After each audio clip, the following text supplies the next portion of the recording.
छोटे। असली जो सांप हैं वो वामपंथी हैं और ये इतने खतरनाक हैं कि मैं आपको बता नहीं सकता। I can not tell you how dangerous this people. यही लोग आइडियोलॉजिकल सपोर्ट देते हैं पूरे रेड कॉरिडोर में, जो नक्सल मूवमेंट है, जहां पे सीआरपीएफ के जवानों का कत्ल होता है, उनको शहीद करा जाता है। सारा का सारा इकोसिस्टम यहाँ पे है वैभव। ये लोग हैं, इनको फंड करा जा रहा है बाहर से। ये कौन कर रहा है? ये चाइना कर रहा है, ये पाकिस्तान कर रहा है, और एनजीओज में काफी हद तक अमेरिका भी कर रहा है। लोग कहते हैं साहब हमारी तो अमेरिका की दोस्ती है। भाई कोई दोस्ती नहीं होती इसमें। एक यूटोपिया की खोज है, एक ऐसे उसकी खोज है कि साहब हम एक ऐसा जहान बनाएंगे जहां पे एक हरा झंडा घुमा रहा है जो कि रेडिकल इस्लामिस्ट है, एक लाल झंडा घुमा रहा है जो कि लेफ्ट विंग एक्सट्रीमिस्ट है। ये सब अपने झंडे के लिए लड़ रहे हैं, तिरंगे के लिए कोई नहीं लड़ रहा। और जो तिरंगे के लिए लड़ रहा है उसको कहते हैं कि तुम कम्युनल हो, उसको कहते हैं कि तुम बुरे आदमी हो और तुम्हारी वजह से देश परेशान है। अगर तुम वॉशिंगटन पोस्ट में, शिकागो ट्रिब्यून में, न्यूयॉर्क टाइम्स में अगर तुम लंबे लंबे आर्टिकल लिख सकते हो तो इनके लिए भी लिख दो ना इनके लिए। ये इंसान के बच्चे नहीं थे क्या जो साधु थे? लेकिन अनफॉर्चुनेटली ये सच है और हमें सच बोलना चाहिए। कब तक हम फेंसिटर्स कब तक बने रहेंगे वैभव लाइफ में? हिंदू की मौत कभी हेडलाइन नहीं बनती। आप 100 हिंदू मार दीजिए, कभी हेडलाइन नहीं बनेगी वो, क्योंकि हिंदू को कभी भी विक्टिम खेलना आया नहीं। हिंदू के पास विक्टिम कार्ड है ही नहीं, उसको पता ही नहीं विक्टिम कार्ड खेलते कैसे हैं। मैं सिर्फ ये कह रहा हूं कि अगर गंगा जमुनी तहजीब जिंदा है, ठीक है, तो वो इसलिए जिंदा है इस देश में। हमारा देश इसलिए सेक्युलर है वैभव क्योंकि हमारे देश की मोर देन 80% पॉपुलेशन हिंदू है। ये जो लोग कहते हैं ना कि अर्नब पे अटैक हुआ ही नहीं है, उसने खुद ही अपने ऊपर, ये वही लोग हैं जो कह रहे थे कि सर्जिकल स्ट्राइक्स फेक हैं, बालाकोट में पेड़ गिरे और कौवे गिरे, या पेड़ गिरे और कौवे मरे। ये एक माइंडसेट है। जय हिंद। मैं हूं मेजर गौरव आर्य, आप देख रहे हैं डिफेंसिव ऑफेंस। सब्सक्राइब करिए ये चैनल और बेल आइकन दबाना मत भूलिएगा कि फौरी तौर पे आपको सारे के सारे नोटिफिकेशंस मिल जाएं। जय हिंद।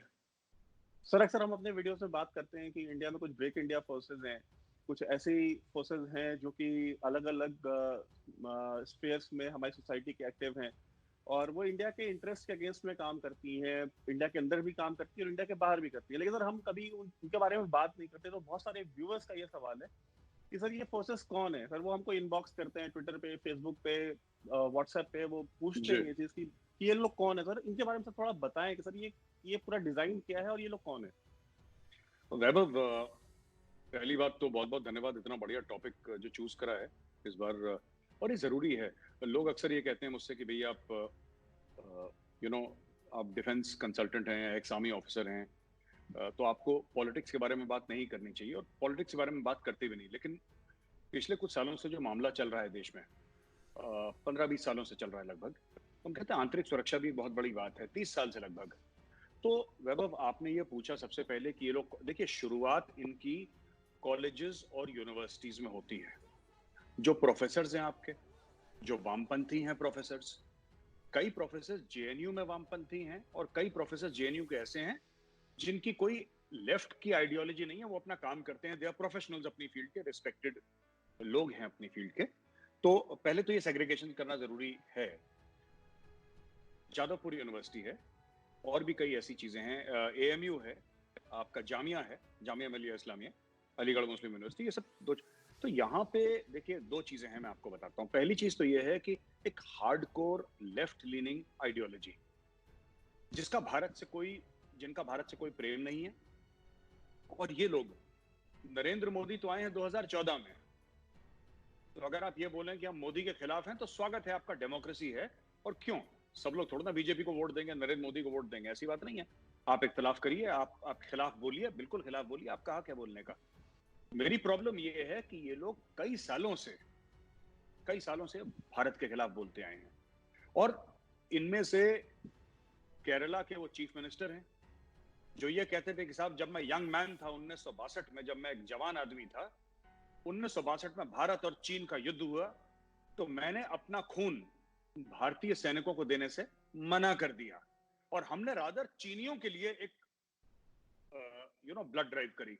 एक ब्लड डोनेशन की ड्राइव हमने शुरू करी कि चीनी सोल्जर्स को खून मिले और भारतीय सैनिकों को हम खून नहीं देंगे, केरला का चीफ मिनिस्टर। अब देखिए मैं आपको बताता हूं वैभव, इसमें इशू पता है क्या है? आपको बीजेपी से मैं घृणा का वर्ड भी यूज करने को तैयार हूं यहां पे।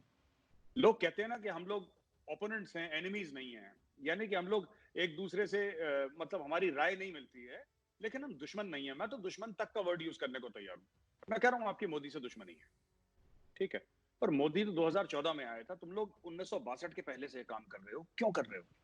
ये जो लेफ्ट का कीड़ा है दिमाग में, ये मैं बता रहा हूं, लोग कहते हैं ना, काफी लोग जो राइट विंगर्स हैं वो ये कहते हैं साहब कांग्रेस पार्टी बड़ी खतरनाक है। कांग्रेस पार्टी कोई खतरनाक नहीं है, कांग्रेस पार्टी से कोई खतरनाक नहीं है। और कांग्रेस पार्टी में भी मैं बता रहा हूं, यहां पे जिम्मेदारी के साथ कह रहा हूं, इंदिरा गांधी जैसे लीडर हुए हैं, वो तो अब जाके बेड़ा गर्क हुआ कांग्रेस पार्टी का। इंदिरा गांधी जैसे लीडर हुए हैं जिन्होंने सैम मानेकशॉ के साथ मिलकर पाकिस्तान के दो टुकड़े कर दिए थे, तो ऐसी बात नहीं है। अब कांग्रेस पार्टी का बेड़ा गर्क हो गया because there is no leadership. Rahul Gandhi बेचारा क्लूलेस है, and he is a good man, Rahul Gandhi, लेकिन is clueless, he is not made for politics. उसको राजनीति के बारे में नहीं पता है बेचारे को, कोशिश कर रहा है लेकिन सफल नहीं हो पा रहा है। कोई बात नहीं। हमारे दोस्त थे एक बिहार के ना, तो कई साल तक यूपीएससी का एग्जाम देते थे, आईएएस में निकल जाए, आईएएस में निकल जाए, पर वो हो नहीं पाया उनका। तो जब उनकी याद आती है तो फिर उनकी भी याद आती है कि उनका भी यही था कि वो नहीं निकाल पाया, आईएएस आईपीएस आईएफएस किसी में नहीं निकल पाया वो। तो कोई बात नहीं, होता है, अपना मेहनत कर रहा है लड़का। देखिए मैं आपको बताता हूँ, ये जो कम्युनिस्ट्स हैं, इनका पॉलिटिकल पार्टी से कोई लेना देना नहीं, इनका इस्लामिस्ट के साथ गठजोड़ है। अच्छा, दोनों की आइडियोलॉजी जो है, दोनों की विचारधारा इतनी फर्क है वैभव कि मैं आपको बता नहीं सकता। देखिए, इस्लामिस्ट ये मानते हैं कि जो काफिर है वो इस्लामिस्ट, मतलब जो पॉलिटिकल इस्लाम में बिलीव करते हैं। मैं आम जो मुसलमान की इस्लामिक बात नहीं कर रहा। जो जो इस्लामिक कट्टरपंथी है। इस्लामिक कट्टरपंथी है, हार्ड कोर जो इस्लामिक राइट विंगर्स हैं इस्लाम के, मैं उनकी बात कर रहा हूँ। और सर वो ये जी सर इसमें सर एक सर ये भी चीज हमें सर देखिए कि जो इस्लामिक कट्टरपंथ है, ये सर ऐसा समझा जाता है कि जो दाढ़ी पे जो जो दाढ़ी बढ़ा के रखता है, जो टखने के ऊपर पजामा पहनता है, वही इस्लामिस्ट है। हमको जी बताया गया है, जैसे कहा गया ना कि राक्षस वही होगा जिसकी दो सींग निकली होगी, जी बाकी कोई राक्षस नहीं हो सकता। और उसी तरीके से हमको बताया कि जो कट्टरपंथी इस्लामिस्ट है वो वही इंसान हो सकता है जो टखने के ऊपर पजामा पहनेगा, जो दाढ़ी बढ़ाएगा। सर लेकिन क्या ये हकीकत है, क्या इस्लामिक कट्टरपंथी ऐसे ही होते हैं, या हमारे आपके बीच में ऑफिसों में यूनिवर्सिटीज में पढ़ाना और ये सारे काम भी करते हैं वो? नहीं, ऐसा कुछ नहीं है। बुरहान वानी की दाढ़ी थी क्या? नहीं थी। कितने तो टेररिस्ट मारे गए हैं, मोहम्मद अता था, उसकी दाढ़ी थी क्या? नहीं थी। तो ऐसा नहीं है। देखिए, ये तो वेशभूषा है। आपको लगता है कि इस्लामिक अटायर है कि आप टखने से ऊपर पहने, और तारिक भाई कहते हैं ना, बड़े भाई का कुर्ता छोटे भाई का पजामा, वो तारिक फतेह कहते हैं। तो ये सब तो एक वेशभूषा है जो ठीक है, एक मानसिकता है, आपको ये समझ में आती है, आप पहनते हैं, आपको अच्छा लगता है। लेकिन कट्टरपंथी, देखिए, ये कट्टरपंथी होना है दिमाग की बीमारी है वैभव। और कहां पे बड़ा इंटरेस्टिंग मिक्स है, जो वामपंथी हैं और जो इस्लामिक कट्टरपंथी हैं, उनका मिक्स कहां पे? इस्लामिक कट्टरपंथी ये कहते हैं कि जो काफिर है वो वाजिबुल कत्ल है, आप उसको जान से मार सकते हैं, राइट? लेकिन वो लोग कम्युनिस्टों के साथ और कम्युनिस्ट के गले मिलते हैं, वो कम्युनिस्ट जो कि भगवान को मानते ही नहीं, अल्लाह को मानते ही नहीं, राइट? और कम्युनिस्ट इनके साथ गले मिले हैं। मतलब इनकी विचारधाराएं पूरी नॉर्थ पोल साउथ पोल की हैं, लेकिन एक मैरिज ऑफ कन्वीनियंस है दो लोगों के बीच में। कहते हैं जैसे पुराने टाइम पे शादियां होती थी ना रजवाड़ों में, पॉलिटिकल बैलेंस बनाने के लिए, कि चलो दो एक जगह की राजकुमारी, एक जगह का राजकुमार, दोनों के, अब ये राजकुमार राजकुमारी टाइप के तो है नहीं, वैसे मैं एग्जांपल देने के लिए समझा रहा हूं कि इनकी शादी वादी हो गई और now these people have become powerful together. जब ये लोग भारत में तबाही मचा लेंगे, तब इनका ये प्लान है कि भाई आगे चल के फिर हम देख लेंगे आगे क्या करना है।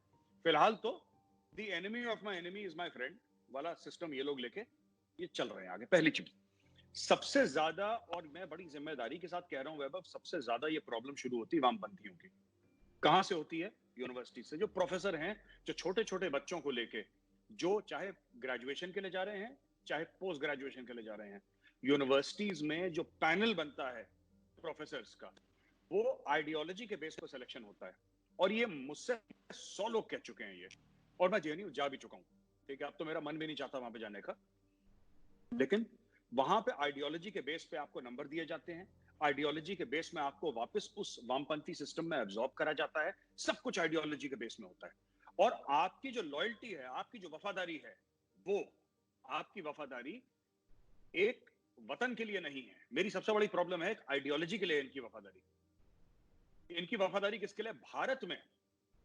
भारत में डेमोक्रेसी नहीं है, इसमें इनका हर चीज में रोना है। आप कभी जेएनयू के छात्रों को देखिएगा, उनको किस चीज की प्रॉब्लम नहीं है? नल में पानी आए तो प्रॉब्लम, नल में पानी ना आए तो प्रॉब्लम, है ना? पिछले वीडियो में हमने बोलीविया का डिस्कस करा था। उनको हर चीज की प्रॉब्लम है, बस्तर से लेकर, बोलीविया से लेकर, अमेरिका से लेकर, अपनी पढ़ाई के अलावा, उन अपनी खुद की पढ़ाई के अलावा, जिसके लिए आप और हम टैक्स देते हैं, उस पढ़ाई के अलावा इनको सब कुछ करना है। तो ये तो पहली चीज, तो ये इनकी सबसे बड़ी परेशानी है। दूसरी इनकी परेशानी ये है कि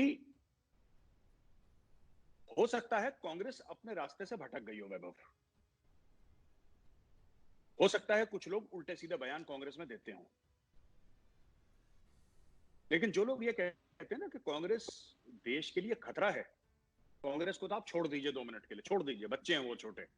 असली जो सांप हैं वो वामपंथी हैं, और ये इतने खतरनाक हैं कि मैं आपको बता नहीं सकता। I can not tell you how dangerous this people. यही लोग आइडियोलॉजिकल सपोर्ट देते हैं पूरे रेड कॉरिडोर में, जो नक्सल मूवमेंट है, जहां पे सीआरपीएफ के जवानों का कत्ल होता है, उनको शहीद करा जाता है। सारा का सारा इकोसिस्टम यहाँ पे है वैभव। ये लोग हैं, इनको फंड करा जा रहा है बाहर से। हम लोग बात कर चुके हैं पहले नॉन कॉन्टैक्ट वॉरफेयर की, हम लोग नॉन काइनेटिक, या जिसको ग्रे जोन वॉरफेयर भी, उसका अलग अलग टर्म्स है, इनका मीनिंग अलग अलग है, बट मैं एक ही साथ क्लब कर रहा हूं, लोग आराम से समझ जाएं। तो ये कर रहे हैं। ये कौन कर रहा है? ये चाइना कर रहा है, ये पाकिस्तान कर रहा है, और एनजीओ में काफी हद तक अमेरिका भी कर रहा है। लोग कहते हैं साहब हमारी तो अमेरिका की दोस्ती है। भाई कोई दोस्ती नहीं होती इसमें, कोई दोस्ती नहीं होती। अगर मैं चाहूंगा कि मैं आपसे नेगोशिएट करूं, और अगले हफ्ते मेरा नेगोशिएशन है, और आप मेरे दोस्त भी हैं, तो मैं हर समय चाहूंगा कि नेगोशिएशन के वक्त आप एक वीकर पोजीशन में हो जब आप मेरे साथ नेगोशिएट करें। इसलिए मेरा तो हर समय यही आग्रह, यही रिक्वेस्ट है होम मिनिस्टर से कि आप डंडा चलाइए, देश आपके साथ है। और ये लोग जो कहते हैं ना, देखिए मैं आपको बताता हूं, मोदी और बीजेपी की कुछ 200 कुछ सीटें थी 2014 के चुनाव में, अब पिछले साल उनकी 303 आ गई। और ये लोग ऐसा करते रहेंगे, ये उल्टी हरकत करते रहेंगे, अगली बार मोदी 400 पार कर जाएगा, मैं आपको बता रहा हूं। क्योंकि इन लोगों को क्या है कि एक और गलती जो करते हैं ये वामपंथी, मैं क्विकली इस क्वेश्चन को रैप अप करता हूं। सबसे बड़ी गलती ये करते हैं, ये अपने एक इको सिस्टम में रहते हैं, अपने इको चेंबर में रहते हैं, इनको सिर्फ अपनी आवाजें सुनाई देती हैं। इनको ये नहीं पता कि सड़क पे चलता जो आदमी है वो क्या कर रहा है। ये सबसे बड़ी, और इनको बहुत बड़ा शॉक लग चुका है, और शॉक लगेगा। लेकिन ये लोग दीमक हैं देश के। और मैं बार बार यही कहता हूं वैभव, और दोबारा ये कहूंगा, और मैं 1000 बार कहूंगा आगे, इस देश के किलों के दरवाजे हर समय अंदर से खुले हैं। किसी की औकात नहीं थी कि बाहर से खोल दे। कभी भी इस देश में बाहर से आक्रांता आया है, अग्रेसर आया है, किले के दरवाजे अंदर से खुले हैं। यही सच है इस देश का। सर हमने ये भी देखा है कि जो ये पूरा जो इकोसिस्टम है, जो वामपंथी हैं, जो लेफ्ट विंग के लोग हैं, सर ये और जो इस्लामिस्ट हैं इंडिया में, सर ये दोनों एक ही तरीके की बात करते हैं। जैसे कि हाल ही में अगर आप देखें तो ये कहते हैं कि भाई जब बात किसी जो हिंदू धर्म है, हिंदू धर्म के जो फॉलोअर्स हैं, जब उनसे ये बात करते हैं, जो मेजोरिटी इस देश की, तो उनसे कहते हैं कि एक साइंटिफिक टेम्परामेंट होना चाहिए आपके अप्रोच में। आप कोई भी काम करें तो वो कॉन्स्टिट्यूशनल होना चाहिए। वो एक मतलब बोलते हैं कि एक लॉ लॉ एंड ऑर्डर के फ्रेमवर्क के अंदर होना चाहिए। दुनिया भर की बातें बताते हैं ये।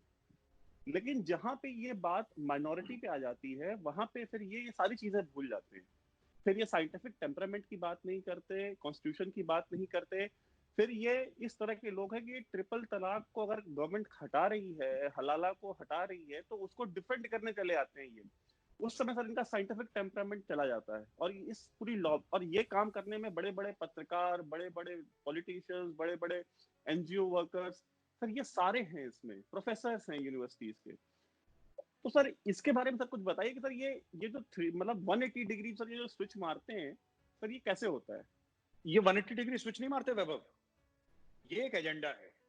ये कोई स्विच नहीं मारते, पहले भी ऐसे थे, अब भी ऐसे हैं। इनका कोई यूटर्न नहीं है। देखिए, आपने कभी नोट करा है कि कभी भी अगर कुछ चीज होगी जो इनको समझ में नहीं आएगी, तो 50 ऐसे इंटेलेक्चुअल्स आ जाएंगे जो कि एक लेटर साइन करके पीएम को भेज देंगे। उसमें ब्यूरोक्रेट्स भी होंगे, उसमें आपके कोई आर्टिस्ट भी होंगे, एक अवार्ड वापसी गैंग भी होगा, ठीक है, ये सब लोग अपना काम करना शुरू कर देते हैं। पर इस सरकार ने एक चीज अच्छी करी है, ये तो हमें मानना पड़ेगा। मेरे भी कई इख्तलाफात हैं इस सरकार के साथ, मैं काफी चीजों में अपोज भी करता हूं, लेकिन एक बात तो है इनकी कि इनको कोई फर्क नहीं पड़ता आप इनको 10 चिट्ठियां भेज दें। होम मिनिस्टर को तो कोई फर्क नहीं पड़ता, आप 100 चिट्ठियां भेज दें साइन करके कि आर्टिस्ट ने, ही डज नॉट केयर। मुझे तो नहीं लगता पढ़ते भी होंगे, वो सीधा डस्टबिन में जाती होंगी चिट्ठियां, और that is the correct approach. इनके साथ यही है। ये लोग जो हैं, ये एक पुराने इकोसिस्टम के फल हैं। उस पेड़ में खाद डाली गई, उस पौधे में उसको पेड़ बनाया गया, उसमें पानी डाला गया, उसको धूप रोशनी हवा दी गई और वो पेड़ मजबूत बन गया। तो ये लोग सब, आप देखिए, आपने बिल्कुल ठीक कहा, अगर एक एक किसी समुदाय को कुछ कहना हो तो उसके लिए कुछ और रूल है, किसी और समुदाय को कहना हो तो उसके लिए कुछ और रूल है, राइट? तो फिर क्या होता है कि जो एक समुदाय है जिसको आप लगातार पॉइंट आउट कर रहे हैं, उसमें एक भावना जागती है कि हमारे साथ गलत हो रहा है। और काफी हद तक मुझे ऐसा लगता है कि हिंदू समाज में ये हो रहा है, आज की तारीख में हमारे देश में हिंदू समाज में ये हो रहा है कि people are feeling slightly alienated, कि ऐसा हो क्यों रहा है। अब ये पहले, मैंने आज से 10 साल पहले या आज से 6-7 साल पहले आपने कभी सोचा था कि ऐसा सवाल पूछे जाएंगे जो आज पूछ रहे हैं लोग? लोगों ने, जैसे डिफेंसिव ऑफेंस ही है, डिफेंसिव ऑफेंस क्या है? मैं डिफेंसिव ऑफेंस के एग्जांपल से लोगों को भी बता दूं, ये है क्या। बात ये है कि कुछ लोगों ने, कुछ चंद लोगों ने शेषनाग के फन की तरह पूरे डिफेंस और नेशनल सिक्योरिटी के ऊपर ऐसे प्रोटेक्ट कर रखा था कि जो हम सोचेंगे वही दुनिया सोचेगी, जो हम कहेंगे वही दुनिया कहेगी। तुम सब लोग जाहिल हो, तुम्हें कुछ आइडिया नहीं, तुम अनपढ़ गवार हो, हम लोग बताएंगे कि तुम्हें क्या सोचना है। ये ऐसे लोगों का कुछ एक आइडिया था, एक आइडियोलॉजी थी।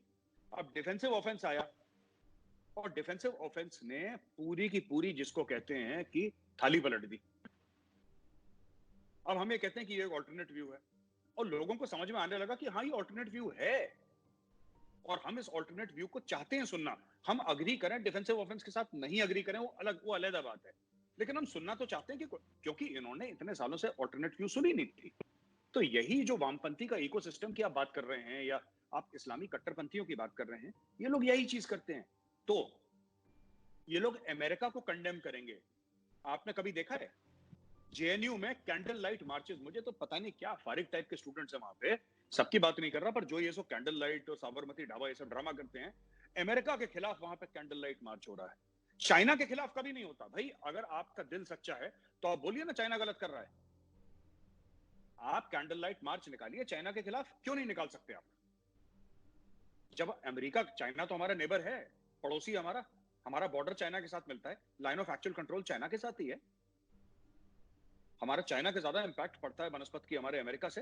पर अमेरिका के खिलाफ आप बोलेंगे, आप बोलीविया के खिलाफ बोलेंगे, ये कभी गए नहीं बोलीविया, लेकिन आप चीन के खिलाफ, चीन बाप है। आपकी आइडियोलॉजी का जो स्रोत है, जो गौमुख है आपकी आइडियोलॉजी का, वो तो चीन है ना। तो चीन के खिलाफ कभी कुछ नहीं बोलेंगे, ये बात। तो ये चीज हमें समझ, ये सब एक बहुत बड़ा फ्रॉड है, ये एक बहुत बड़ा ढोंग है, और अब ये एक्सपोज होने लगे हैं, और लोग जैसे आने लगे हैं बीच में, एक्सपोज होने लगे हैं, लोगों को प्लेटफॉर्म मिल गया है। अब कन्वेंशनल मीडिया पे कोई डिपेंड नहीं करता। अगर मेरे पास 100 फॉलोअर हैं ट्विटर में, राइट, मैं अपने विचार व्यक्त कर सकता हूं, 100 में से कम 10-15 तो पढ़ेंगे ही पढ़ेंगे। तो ये काम शुरू हो गया है, और ये थोड़े समय की बात है वैभव। अब लोग ये भी कहते हैं, एक और चीज बताता चलो, लोग ये कहते हैं कि साहब, हम लोग इतनी स्ट्रांगली लेफ्ट विंग को जवाब नहीं दे पाते, वो लोग हर जगह फिट हो रखे हैं, they have a well oiled machinery and we don't have. We से मतलब जो लेफ्ट विंग के खिलाफ हैं, मैं खुद लेफ्ट विंग के खिलाफ हूं। और लेफ्ट विंग एक्सट्रीमिज्म एक वर्ड है, एलडब्ल्यूई, जो कि सीआरपीएफ यूज करती है अपने ऑपरेशंस में, और माओवादियों को लेफ्ट विंग एक्सट्रीमिस्ट कहा जाता है। तो जितने भी लेफ्ट विंग वाले हैं, तो मैं उनके बारे में एक और बात बता दूं वैभव, कि देखिए, ये लोग 100 साल से लगे हुए हैं। कम्युनिस्ट पार्टी ऑफ इंडिया बहुत पुरानी है, पहले रशिया से ये लोग इम्प्रेस्ड हुए, फिर ये चाइना से इम्प्रेस हो गए, और ये इनके हीरोज भी है ना, स्टालिन और माओ त्से-तुंग टाइप के, जो जाहिल और इस टाइप के लोग थे जिन्होंने लाखों करोड़ों लोग खुद के मार दिए, ये इनके हीरोज हैं, right, they are the heroes. तो ये सब जो चीजें हैं, आप बात करिए, ये बात करते हैं कि ये फाशिस्ट है। फाशिस्ट कौन था? मसलूनी था ना फाशिस्ट। तो आपने बोला फाशिस्ट है, नाजी आइडियोलॉजी हिटलर की। भाई साहब, हिटलर से ज्यादा लोग तो इन्होंने मार दिया। हिटलर ने 6 मिलियन जूस मारे थे, आप टोटल लगा लो, हिटलर ने 10 मिलियन लोग मारे होंगे world war 1, sorry world war 2 में, सिविलियन सब कुछ मिला के 10-15। खुद माओ से तुंग ने तो 25 मिलियन लोग चाइनीज मार दिए थे ग्रेट लीप फॉरवर्ड में। 15-20 मिलियन जोसेफ स्टालिन ने मार दिए अपने रशियंस गुलाग्स में, अपने कंसंट्रेशन कैंप्स में। और ये इनके हीरोज हैं, इनके देवता हैं, इनके भगवान हैं, इनके पैर छूते हैं ये लोग। तो ये वामपंथियों की असली, it's a very violent and a very very evil ideology that the left in India follows. But हाँ, ये इसको इंटेलेक्चुअल कवर देते हैं, बच्चों को बोलते हैं कि हम लोग सबकी बराबरी चाहते हैं, सब बराबर हों, और you know they talk about economic equality and all that, whatever the nonsense they speak about. Economic equality कभी हो ही नहीं सकती। अगर होती कहीं पर, वामपंथ कहीं पर भी सक्सेसफुल होता, तो दुनिया में कोई एक देश होता जो कि सक्सेसफुल होता, जिसको हम कहते हैं कि कम्युनिस्ट कंट्री है और ये सक्सेसफुल है। चाइना ने खुद लात मार दी, रशिया ने खुद लात मार दी, क्यूबा तो वैसे ही फिडेल कैस्ट्रो के बाद उसका भाई जो है, he is become the boss. कौन सा और कंट्री है? North Korea. आप नॉर्थ कोरिया का एग्जांपल देना चाहते हैं? आपके पास एक वर्किंग एग्जांपल है कि कम्युनिस्ट आइडियोलॉजी, बस ये कुछ नहीं करना, पाइप लगाओ, चिलम लगाओ, खुश रहो और बात करो, यू नो मार्क्स की बात करो, स्टालिन की बात करो, लेनिन की बात करो, बात करते रहो, एक नशे में आकर बात करते रहो। नशे में आकर तो इमरान खान भी बात करता है ना, रियासत मदीना की। फिर तो ये सेम टाइप के लोग हैं जो ऐसी बातें करते हैं, इनका हकीकी दुनिया से कोई लेना देना नहीं है। सर पॉल जोसेफ गोबल्स जो था सर, वो अक्सर ये उसे कई सारी थ्योरीज हैं दुनिया का, मतलब इस सदी का सबसे बड़ा प्रोपेगेंडिस्ट, मतलब पिछले जो 100-200 साल में पैदा हुआ है, उससे बड़ा कोई नहीं हुआ। उसका जो काम है, उसको अलग अलग एजेंसीज पढ़ती हैं, उनकी ट्रेनिंग में वो पढ़ाया जाता है, उसकी थियरीज, उसकी जो फिलोसफीज थी। सर उसने एक चीज कही थी कि accuse your opponent of something that you do. आप बिल्कुल अपने बिल्कुल। आप अपने ओपोनेंट को उस चीज के लिए एक्यूज कीजिए जो काम आप खुद करते हो। सर हमने ये बिल्कुल देखा कि जो लेफ्ट विंग है या जो इस्लामिस्ट हैं, सर ये इंडिया में हर उस चीज को अपोज करते हैं जिसे ये खुद प्रैक्टिस करते हैं, और सिर्फ कन्वीनियंस के हिसाब से नहीं प्रैक्टिस करते, आइडियोलॉजिकली प्रैक्टिस करते हैं। अगर आप देखें तो जो भी लेफ्टिस्ट हैं, इंडिया की, सिर्फ इंडिया के अंदर की बात कर रहा हूँ, बाहर नहीं जा रहा हूँ मैं, ये जहां पे इनकी गवर्नमेंट होती है वहां पे ये ओपोनेंट्स को फ्रीडम ऑफ एक्सप्रेशन नहीं देते। जहां पे इनकी गवर्नमेंट होती है वहां इनके ओपोनेंट्स का क्या हल किया जाता है ये किसी से छुपा नहीं है। एक्स्ट्रा जुडिशियल किलिंग्स भी कराते हैं ये, वायलेंस बोलते हैं, एक्सट्रीमिज्म। इंडिया में जो माओवाद है, वो तो माओ से तुंग के नाम से निकला है ना, वो कोई संघवाद तो नहीं है या कोई गोलवर्करवाद तो नहीं है, वो माओवाद है जो नक्सली है। तो बिल्कुल। और उस एक्सट्रीमिज्म के लिए भी ये अक्यूज करते हैं अपोनेंट्स को, यानी कि जो आज रूलिंग पार्टी है, जो गवर्नमेंट है।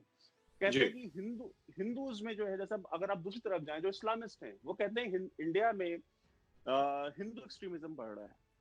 अगर आप केसेस निकालें तो कितने वायलेंट केसेस हुए हैं जो कि दूसरी कम्युनिटी से हमला हुआ है, और जो विक्टिम है वो विक्टिम मेजोरिटी कम्युनिटी से आया है, हिंदू कम्युनिटी से रहा है, लेकिन एक्यूज वो हिंदू को करते हैं। तो सर ये जो पूरा इकोसिस्टम है जिस हिसाब से ये चल रहा है, और फिर सर इसको एक कवर फायर सर मीडिया से मिलता है, जैसे द वायर है या द क्विंट है, स्क्रोल है, और दुनिया भर की ये ऑर्गेनाइजेशंस हैं जिनका एक सूत्रीय कार्यक्रम यही है कि आप इनको डिफेंड करें, चाहे वो इस्लामिस्ट हो, चाहे माओवादी हो, चाहे नक्सली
हो, इनको डिफेंड करना उनका काम है। सर इसके ऊपर कुछ बताएं। देखिए, वायर है, स्क्विंट है, प्रिंट है, ये सब देखिए, मैंने आपको इंटेलेक्चुअल कवर फायर दिया। जब भी कोई टेररिस्ट अटैक होता है, ठीक है, जब भी, जैसे ओसामा बिन लादेन ने 9/11 करवाया, ठीक है, he was the brain behind 9/11, he funded 9/11, वो करा 19 हाईजैकर्स ने, बट उसका ब्रेन तो ओसामा ही था। तो उन उन उन अटैकर्स का नाम किसी को पता हो ना हो, लेकिन ओसामा का नाम सबको पता है। ओसामा ने उनको फंड करा, ठीक है। अब ओसामा को मार दिया गया, तो जब भी डिस्कशन होगा, चाहे वो आपके left leaning so called quote unquote intellectuals हैं, जो बुद्धिजीवी हैं वामपंथियों में, या फिर रेडिकल इस्लामिस्ट हैं, वो कहेंगे कि हाँ, ओसामा बिन लादेन एक आतंकवादी था, मगर जवाहिरी ने आतंकवाद, जो इजिप्ट वाला था ना, जवाहिरी, उसका उसने आतंकवाद फैलाया, मगर ओके, आईसिस एक टेररिस्ट ऑर्गेनाइजेशन, इस्लामिक स्टेट एक टेररिस्ट ऑर्गेनाइजेशन है, बट अल-कायदा ने बुरा काम करा, लेकिन, तो ये बट लेकिन मगर वाली जो एक पूरी फौज है ना, ये लोग क्या करते हैं कि लोगों के दिमाग में इंपैक्ट ये डालते हैं, दो इन्फ्लुएंस ये डालते हैं, असर ये डालते हैं कि साहब, जो भी ओसामा ने करा गलत करा, लेकिन उसकी भी तो कहानी सुन लो, उसकी क्या मजबूरी थी। अब मुझे नहीं पता ओसामा की क्या मजबूरी थी कि उसने 3,000 बेगुनाह लोगों को मार दिया, मुझे ऐसा समझ में नहीं आता। अगर आप मेरे परिवार के खिलाफ भी कुछ बुरा करेंगे, बुरे से बुरा करेंगे मेरे परिवार के साथ, मैं कोई बम लेके 3,000 लोगों को थोड़ा ना मार दूंगा। पर आपने एक थ्योरी सुनी बाबा, कि यहूदियों को बहुत पहले पता लग गया था कि 9/11 की बॉम्बिंग होने वाली है, और सारे के सारे ज्यूज जो थे यहूदी, वो चुपचाप से वर्ल्ड, आपने सुना होगा ना ये, कि चुपचाप से यहूदी निकल गए वहां से वर्ल्ड ट्रेड सेंटर। तो ऐसी कॉन्स्पिरेसी थ्योरीज, ये इस्लामिक वर्ल्ड में दीज आर वेरी पॉपुलर, और ये लोग इन पे विश्वास करते हैं, बिलीव करते हैं। अच्छा, वामपंथी इसलिए डेंजरस हैं ज्यादा, क्योंकि वामपंथी जो है ना, ये बिलीव नहीं करते, पर वामपंथी ने गोबल्स को, जोसेफ गोबल्स को घोट के पी रखा है। दे अंडरस्टैंड, उनको ये पता है कि वो क्या बोल रहे हैं, और इसीलिए वो हर चीज में ऐसा झूठ करते हैं। ये लोग, आपने वायर की बात करी, आप वायर के आर्टिकल्स पढ़िए। Wire is a typical Sabarmati dhaba JNU student. मैं क्यों बोल रहा हूं? वो किसी से खुश नहीं है। बारिश हुई तो क्यों हुई, नहीं हुई तो क्यों नहीं हुई। अच्छा, उसको एक बहुत बड़ी इंटेलेक्चुअल एक्सरसाइज समझते हैं जेएनयू में, कि साहब इंडिया के ब्रेन्स, यहां से कोई ब्रेन्स नहीं निकल रहा। भाई, नहीं चाहिए तुम्हारे ब्रेन्स। मैं सरकार को पेटिशन करने लगा हूं, ठीक है, अभी, कि प्लीज नेशनल डिफेंस एकेडमी, जो हमारा एनडीए है, खड़कवासला, जो हमारी प्राइड है, जो कि प्रीमियर एकेडमी है आर्म्ड फोर्सेस की, आपने उसको अलाइन कर रखा है जेएनयू के साथ। जब एक एनडीए का ऑफिसर निकल के अपना एयरफोर्स जाता है, नेवी जाता है ट्रेनिंग के लिए, आर्मी जाता है आईएमए देहरादून, राइट, तो वहां से ग्रेजुएशन की डिग्री उसको जेएनयू से मिलती है। क्यों मिलती है भाई, क्यों मिलती है जेएनयू से?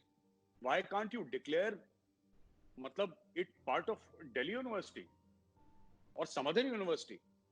बीच में आई थिंक पुणे यूनिवर्सिटी या मुंबई यूनिवर्सिटी का कुछ हुआ था, फिर वापस जेएनयू में ले आए इसको। क्यों? आपकी आइडियोलॉजी बिल्कुल अलग है, आपकी सोच अलग है। एक एनडीए का ऑफिसर है जो देश के लिए मर रहा है, देश के लिए जान दे रहा है, देश के लिए शहीद हो रहा है, वो एनडीए का कैरेक्टर है, नेशनल डिफेंस एकेडमी का कैरेक्टर है। आप एनडीए जाएंगे वैभव, उनकी जो शहीदों की लिस्ट है, जो फहरिस्त है शहीदों की, वैभव, वो खत्म नहीं होती, वो खत्म नहीं होती एनडीए की। इतना बलिदान दिया है एनडीए के एलुमनाई ने देश के लिए। और जेएनयू को देखिए, वो देश की जड़ें खोदने से उनको मुफ्त, मतलब टाइम नहीं मिल रहा उनको, दीमक की तरह लगे हुए हैं। कभी कुछ बोलीविया में उनको प्रॉब्लम है, अमेरिका में, हर चीज में उनको प्रॉब्लम है। तो व्हाई शुड यू, ये सब देखिए, ये एक देश के सिस्टम को जड़ से करप्ट करने का यूटोपिया की खोज है, एक यूटोपिया की खोज है, एक ऐसे उसकी खोज है कि साहब, हम एक ऐसा जहान बनाएंगे जहां पे एक हरा झंडा घुमा रहा है जो कि रेडिकल इस्लामिस्ट है, एक लाल झंडा घुमा रहा है जो कि लेफ्ट विंग एक्सट्रीमिस्ट है। ये सब अपने झंडे के लिए लड़ रहे हैं, तिरंगे के लिए कोई नहीं लड़ रहा। और जो तिरंगे के लिए लड़ रहा है, उसको कहते हैं कि तुम कम्युनल हो, उसको कहते हैं कि तुम बुरे आदमी हो, और तुम्हारी वजह से देश परेशान है। जो एक्चुअली तिरंगे के लिए लड़ रहा है उसको गालियां मिलती हैं, और जो हरे या फिर लाल झंडे के लिए लड़ रहा है, हरे से मेरा मतलब मुसलमान नहीं है, हरे से मेरा मतलब है जो रेडिकल इस्लामिस्ट हैं, जो फंडामेंटलिस्ट हैं, उनको आपने हीरो बना रखा है, और उन्होंने हीरो बना रखा है वामपंथियों को। ये सच्चाई है वैभव, और हमें समझना पड़ेगा। एक जमाना था अमेरिका में, और आज भी ऐसा है, ये हमने पिछले वीडियो में भी डिस्कस करा था, अमेरिकन को, पुलिस को पता लग जाए कोई कम्युनिस्ट है, सिर्फ ये पता लग जाए कि आप कम्युनिस्ट आइडियोलॉजी को फॉलो करते हैं या आपने कुछ पब्लिकली ऐसा कम्युनिज्म को सपोर्ट करते हुए स्टेटमेंट दिया है, खुद बना देती है पुलिस मार मार के अमेरिका में। जुर्म है ये, आपके ऊपर केस हो सकता है। कितने हजारों लोगों को जेल में डाला था जब एडगर हूवर था एफबीआई का चीफ। और अभी भी अमेरिका में communist is a dirty word. Communist एक गाली है, जैसे हिंदुस्तान में हम लोग पाकिस्तान को एक गाली मानते हैं, वैसे ही अमेरिका में अगर आप किसी को कम्युनिस्ट बोलें तो उसको लगेगा भैया आपने बहुत गंदी को गाली दे दी है उसको। सर हमने सर ये भी देखा है कि अभी हाल ही में जैसे एक ट्वीट आया राणा आयोग का, आज का ही ट्वीट है। उन्होंने लिखा कि एक बार जब ये सारी चीजें, ये कोरोना वायरस से जब देश संभल जाए और इंडिया में सब चीजें नॉर्मल हो जाएं और लॉकडाउन खत्म हो जाए, तो हमारी बहनों को फिर से जो है शाहीन बाग में आना चाहिए, और शाहीन बाग की जो स्पिरिट है और जो जज्बा है हमारी बहनों का, वो नहीं मिटना चाहिए। सर ये जब ट्रिपल तलाक और जब ये हलाला को हटाने के लिए गवर्नमेंट प्रयास कर रही थी, उसमें इनको वुमेन एम्पावरमेंट नहीं दिख रहा था, जो कि एक्चुअल वुमेन एम्पावरमेंट था। वहां पे सर बिठा करके 100 औरतों को रैंडमली ले आकर के उनको अब तो सब कुछ एक्सपोज हो चुका है कि इनको पैसे भी मिलते हैं, फ्री की बिरयानी भी मिलती है, सब कुछ मिलता है। तो सर एक मनरेगा के मजदूर की तरह आप उनको लाके बिठा देते हैं और उनको दिन भर आप खाना देते हैं, बदले में राशन देते हैं। और मतलब इस पेंडेमिक में भी उनका जो कन्विक्शन है राणा यूब जैसों का, वो शाहीन बाग से नहीं निकल रहा है। तो सर ये जो कन्विक्शन है सर, ये कन्विक्शन सर कितना डेंजरस है और ये किस लिमिट तक जा रहा है? क्योंकि हमने देखा है सर जामिया में भी एक प्रोफेसर ने कुछ स्टूडेंट्स को सिर्फ इसलिए फेल कर दिया क्योंकि उन्होंने जो है सीए और एनआरसी का विरोध नहीं किया। हाँ, 15 और something like non Muslim students were failed. वो उसने, और बड़े शान से उसने फेसबुक या ट्विटर पे बोला भी था कि मैंने फेल कर दिया, देखिए ऐसा है कि कन्विक्शन एक तरफ, बात ये, आप ये सोचिए कि आज से 7-8 साल पहले अगर ये लोग ऐसा काम करते, ये लोग एक्सपोज भी नहीं होते। इन्होंने देश में आज से 5-7 साल पहले कितने शाहीन बाग ये लोग कर चुके होंगे जिसके बारे में आपको मुझे पता ही नहीं है। कितने कर चुके होंगे? 1947 से शाहीन बाग कर रहे हैं ये लोग। ठीक है, शाहीन बाग क्यों एक्सपोज हुआ? शाहीन बाग इसलिए एक्सपोज हुआ क्योंकि कुछ पत्रकारों को आपने स्टेज पे बुलाया और आपने माला पहनाई, आपने बोला भाई साहब ये रहा माइक, आपने उसको ठंडा पानी पिलाया, आपने उसको बिरयानी खिलाई। पत्रकारों की बात कर रहा हूं, टेलीविजन जर्नलिस्ट की बात कर रहा हूं। आपने उनको हीरो बना दिया शाहीन बाग में। कुछ जर्नलिस्ट को आपने पीटा, कुछ जर्नलिस्ट को आपने पीट दिया। तो आपने जो बात करी ना कि freedom of expression, Rana Ayub पे मैं आऊंगा थोड़ी देर में, जो आप कह रहे हैं ना फ्रीडम ऑफ एक्सप्रेशन वैभव, कि साहब फ्रीडम ऑफ एक्सप्रेशन कुछ लोगों के लिए है और ये वामपंथी हैं या रेडिकल इस्लामिस्ट कुछ लोगों के लिए करते हैं लेकिन खुद प्रैक्टिस नहीं करते। आप देखिए, अगर इनका दिल साफ होता है, कहते हैं साहब जिसको आना है, जिस टीवी चैनल को आना है आओ, we will talk to everybody, आओ बहस कर लो हमसे। लेकिन ये बहस नहीं करना चाहते।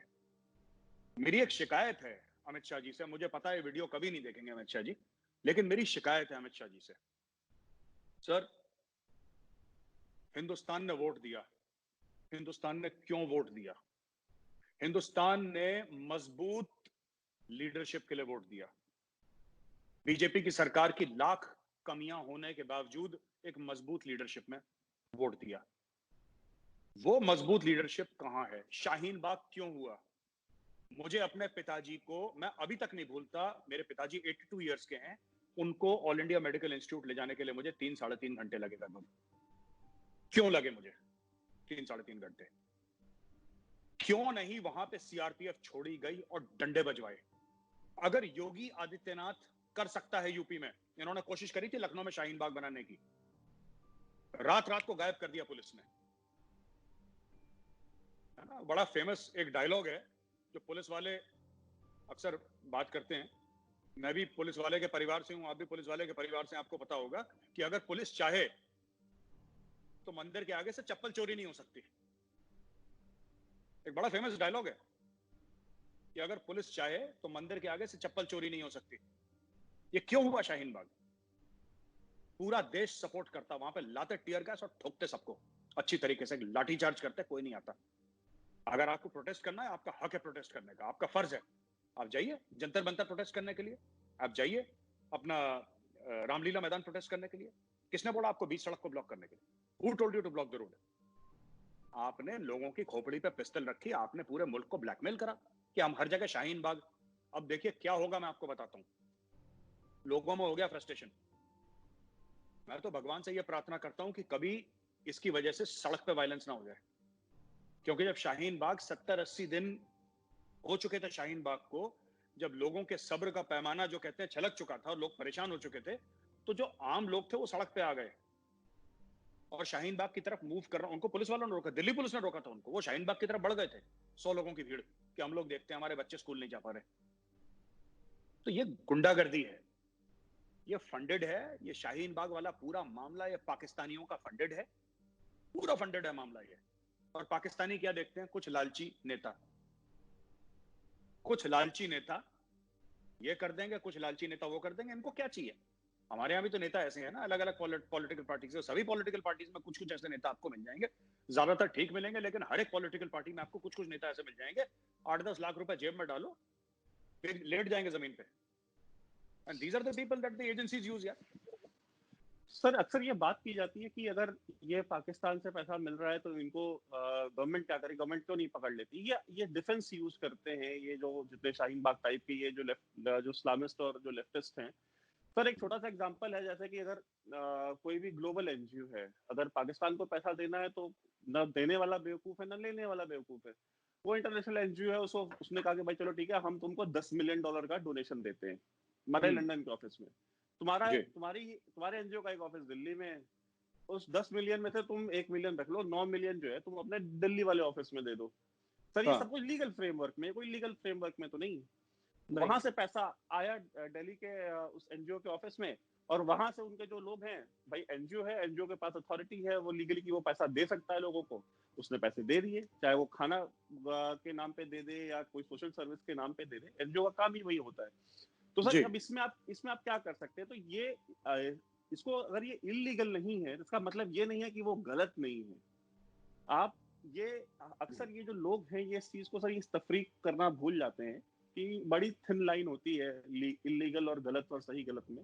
तो सर एक सवाल मेरा ये है कि सर हम देखते हैं कि सर मैं अपना पर्सनल एग्जांपल दूं, मैं कोई बहुत ज्यादा मैं राइट विंग तो खैर आज भी नहीं हूं, मैं तो बहुत लिबरल और सेक्युलर हूं।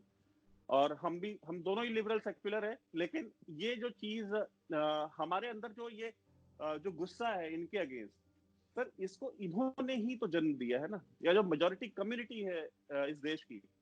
सर मैं इससे पहले इस बात को ना करता अगर आप दो संतों की हत्या पे चुप न रहते।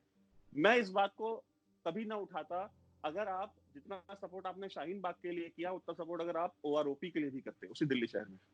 अगर मैं इस चीज को इतना ज्यादा ना उठाता, या हम आपके अगेंस्ट इतने ना होते अगर आप जो शहीद होते हैं उनके लिए भी कैंडल मार्च निकालते, सिर्फ बगदादी और उसामा के लिए कैंडल मार्च और अफजल गुरु के लिए कैंडल मार्च न निकालते। तो सर ये तो सर जो अगर इस देश में अगर सर